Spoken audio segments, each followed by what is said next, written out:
Have you ever noticed that why only human beings feels like depression, anxiety, loneliness and not the other creatures? Why is it so?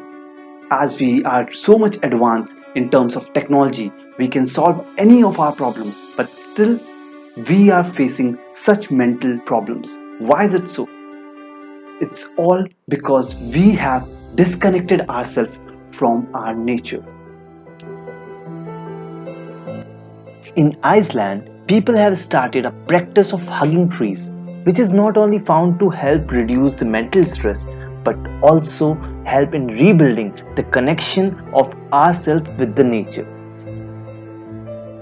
It may sound weird to go out and hug trees, but research has shown that the people who lives in the forest are more happier compared to the people who lives in the city. We have to understand this one thing. This nature is not to serve us. It is because of this nature we are alive.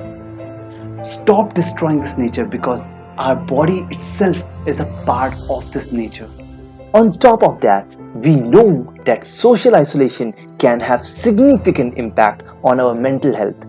Even if you don't plan to hug a tree, it's important to get outside in the natural environment.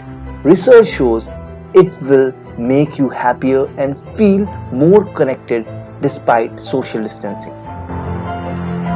I personally feel that hugging trees is the best way to reconnect human beings with the nature, and you have to understand this. You can't destroy this nature, because if you destroy this nature, it is equal to destroying your own life. See you in the next video.